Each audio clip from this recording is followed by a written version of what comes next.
the workplace. Hello, ladies and gentlemen. You're welcome once again to The Workplace. This is the show that discusses everything that has to do with your employment and your career. In this COVID-19 season, we want to take our time to understand what happens between the employer and the employee, what is going on in the work environment, and how to deal with it as an employer and also an employee. We will be joined together in the studios with Mr. Senyor Ejabin and Mrs. Cynthia Kodowu. Mr. Senyor Ejabin is a labor consultant and HR practitioner. He's been practicing for over 17 years in the HRM field and is also a senior professional in human resource management. Mrs. Cynthia Kodowu is an HR director for Casa Trasaco Limited.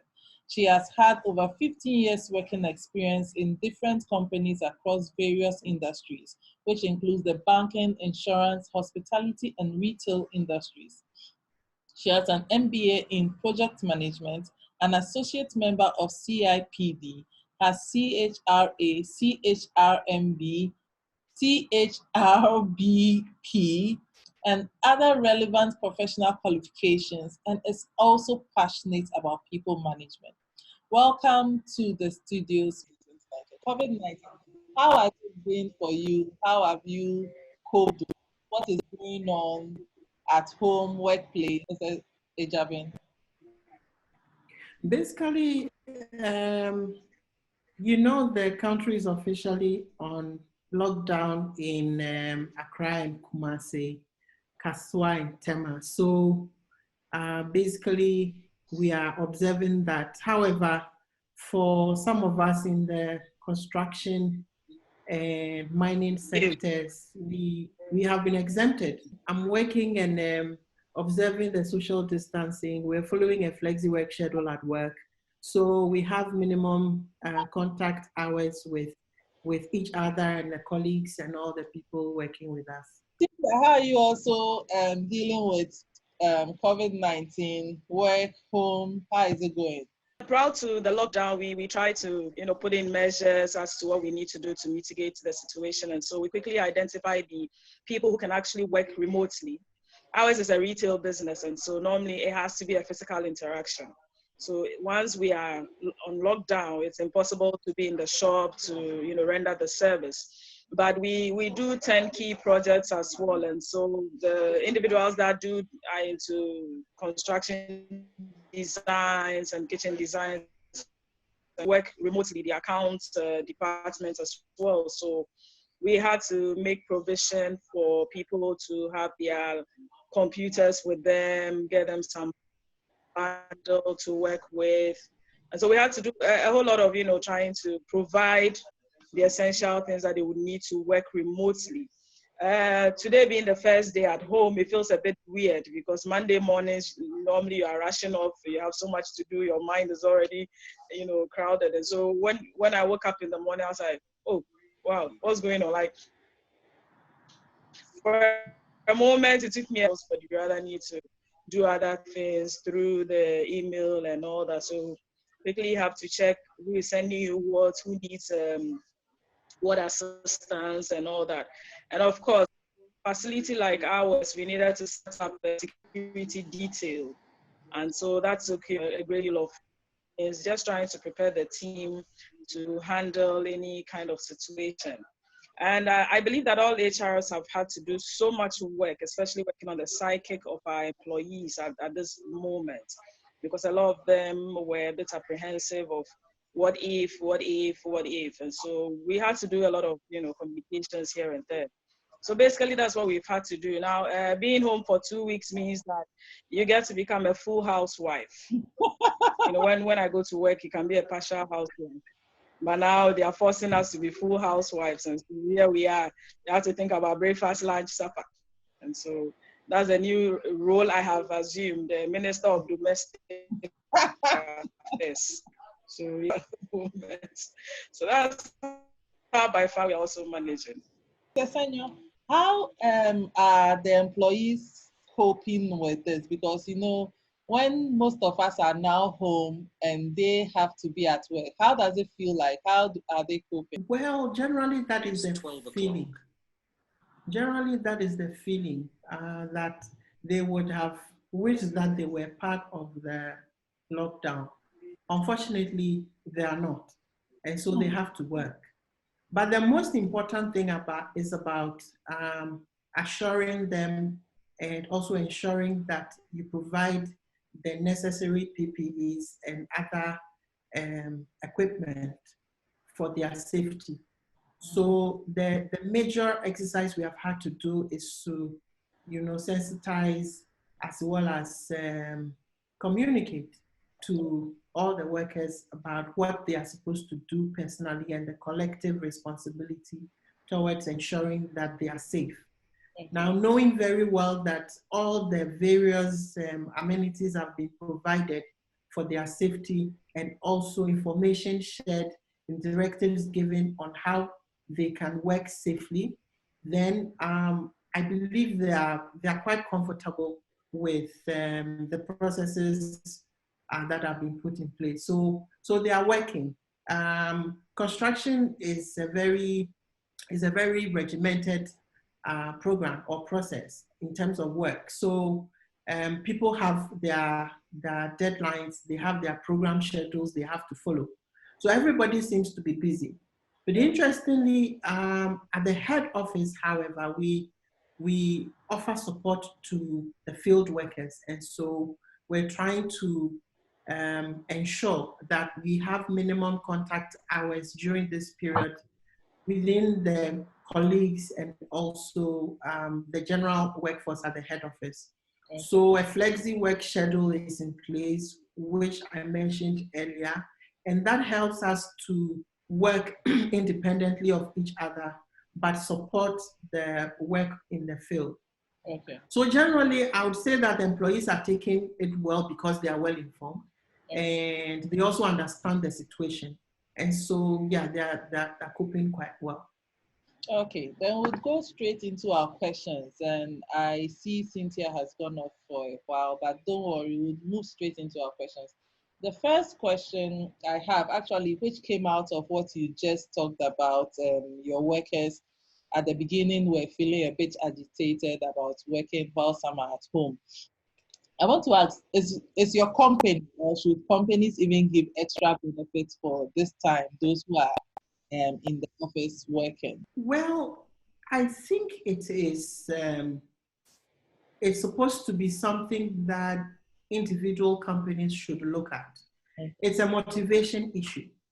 We are in a sort of crisis, and for us to be able to motivate employees to be engaged and also to be able to cooperate with all of the necessary exigent programs and schedules that are being put in place for them. Everybody's having to shift around and move sometimes out of their comfort zones to work in ways that normally they would not be used to.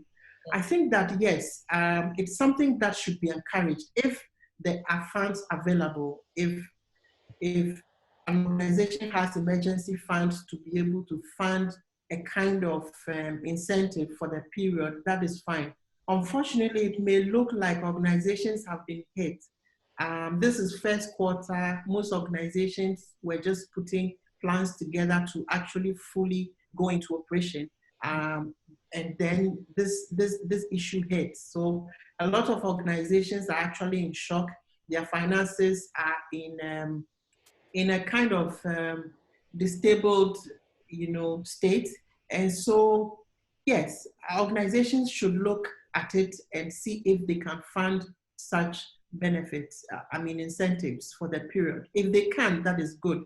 If they can't, I think employees should just understand that in as much as they are in some hardship, or they may be in some hardship, the company is also undergoing same hardships.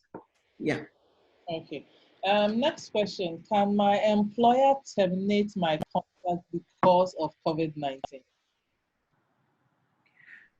It's an absolute yes. It's yes, because you asked the question, can. Now, the whole issue, the whole issue is a contractual matter.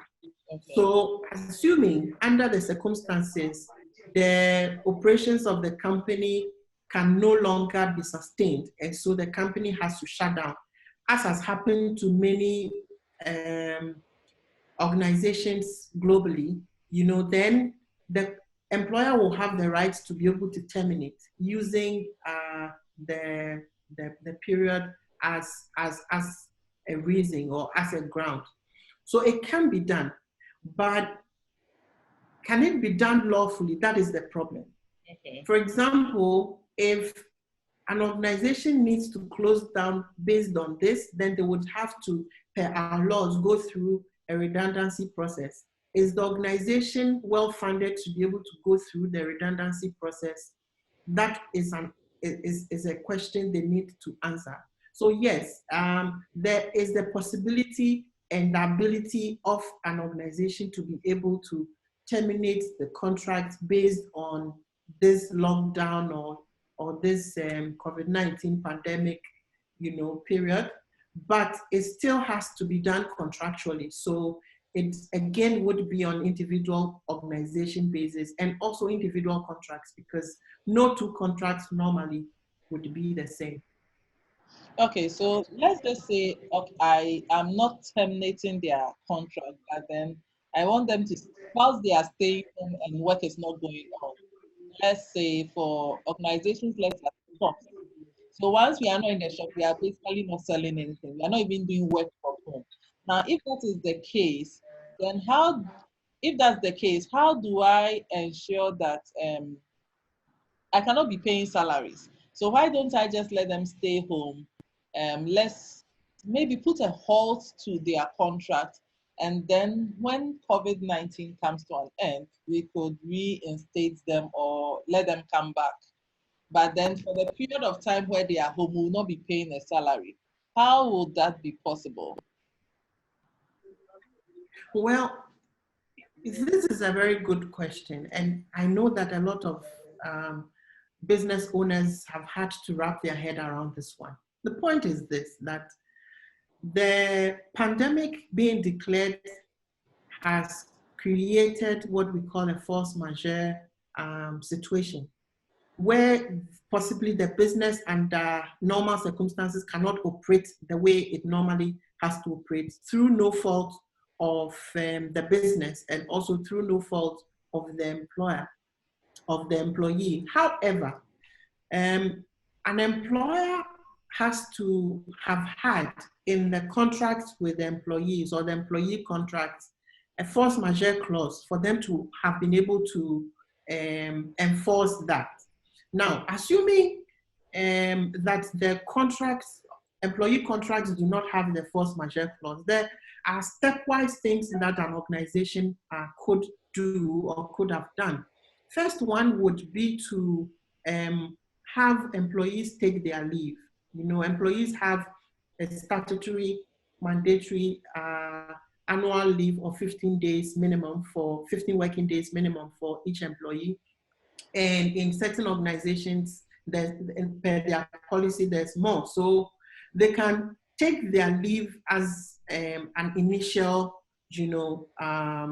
mitigation to all of this, so that the employees go home for a minimum period. But remember that for leave, it is paid.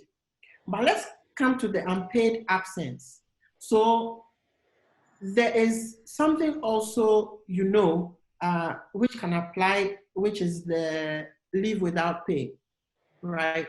So employees can be given time off without pay on the basis that the organization is not producing. But it can only be done when their leave is exhausted, right? Because it will not make sense where you know that they have leave and then you deny them that leave and do not pay them.